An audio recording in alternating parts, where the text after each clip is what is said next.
Gérard Filoche, je suis un fils d'ouvrier, j'ai été ouvrier moi-même, j'ai fait plein de métiers avant de devenir inspecteur du travail. J'ai visité 9 à 10 000 entreprises, le code du travail à la main, ce qui m'a permis de comprendre ce que c'était la souffrance de ceux qui produisaient les richesses et qui n'en recevaient pas la part qu'ils méritent. Comment pouvez-vous dire qu'il veut libérer le travail? Il veut exploiter davantage les travailleurs. Pour ça, il veut permettre que les patrons puissent les licencier, les menacer. Il veut que leur CDI soit moins solide, que le licenciement soit plus rapide, qu'il n'y ait pas de, même pour les patrons voyous et délinquants qui n'ont pas de motif, qu'il n'y ait pas de répression contre eux au prud'homme. Il s'en fout aussi de l'hygiène, de la sécurité et des conditions de travail, puisqu'il veut quasiment faire disparaître ce qu'on appelle les CHSCT, Comité Hygiène, Sécurité, Conditions de Travail.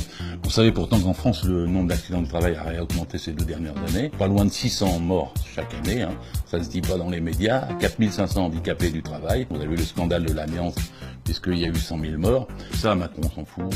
Il a jamais travaillé lui-même. C'est un trader et il voit le travail comme un trader voit les pépettes, l'argent.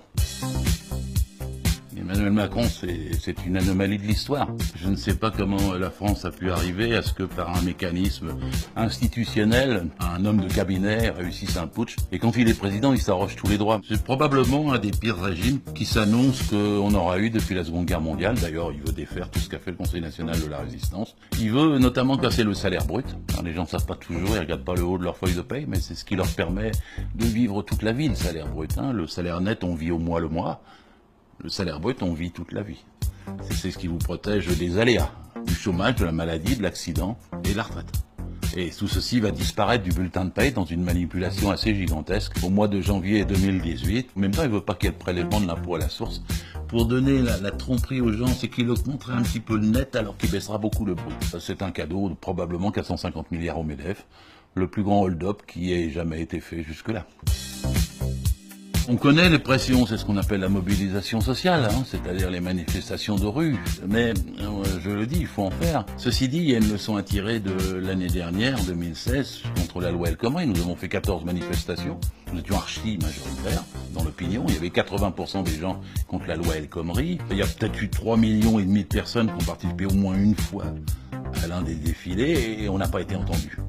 Donc les gens s'interrogent, qu'est-ce qu'il faut faire? Moi, je n'ai pas de consignes ni de moyens d'ailleurs d'en donner, mais j'observe que chaque fois qu'on a gagné dans notre pays, c'était quand les entreprises étaient occupées. C'est-à-dire en 1936, en mai-juin 68, chaque fois qu'il y a eu un tel mouvement que la société était paralysée comme en novembre-décembre 95. Je me dis que si on veut avoir une riposte qui soit à la hauteur et qui permette de gagner sans gâcher des énergies, c'est sûrement un mouvement de ce type qui est nécessaire. Alors maintenant, on ne le décrète pas, c'est aux salariés d'en décider.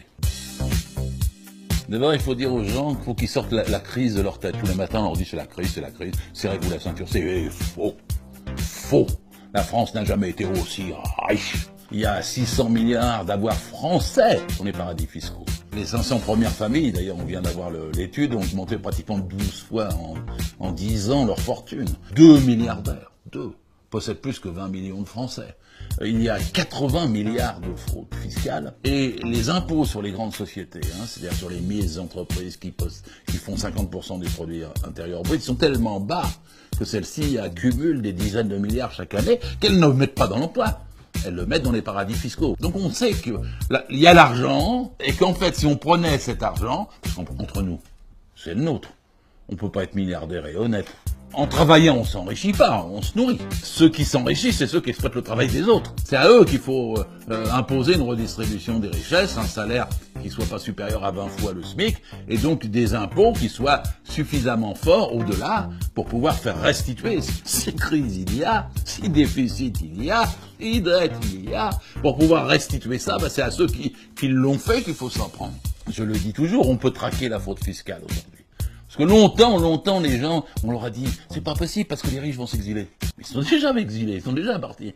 La différence aujourd'hui, c'est que techniquement, on peut avoir chaque centime. Quand c'était Cahuzac qui faisait pas rentrer l'argent, on sait bien pourquoi, il trichait lui-même. Mais après, vous avez vu Cazeneuve, qui a été ministre du budget. Et il a fait rentrer 2 milliards sur 80, mais il en reste 78. Si vous faites rentrer les 78 milliards, on a des infirmières dans les hôpitaux, on a des profs en plus pour les gosses qui décrochent à l'école. On a des routes meilleures et on a du transport gratuit dans la SNCF pour les jeunes. Alors il y a un truc qui s'appelle le verrou de Bercy. Bercy décide de qui suit ou qui ne suit pas. Ouais, je propose de faire sauter le verrou de Bercy et de faire qu'on puisse poursuivre et qu'il puisse y avoir des plaintes et qu'on puisse faire le nécessaire pour faire rentrer ces dizaines de milliards. Ça sera beaucoup plus simple que de casser le code du travail. Ouais, battez-vous pour vos salaires. Ne croyez pas qu'il faut baisser le coût du travail. Ce qu'il faut baisser, c'est le coût des dividendes. Jamais il y a eu autant de dividendes que l'année dernière en France. C'est le record de l'histoire de France. Et ils servent à rien. Faut pas croire qu'un jour ils reviennent comme ça, puis qu'ils vont nous ouvrir des usines. Non, ils les ferment pour avoir plus de dividendes. Le combat de millions d'entre nous, de tous les citoyens, c'est d'arrêter la finance là-haut pour de bon. Ils sont trop peu à se goinfrer sur notre dos.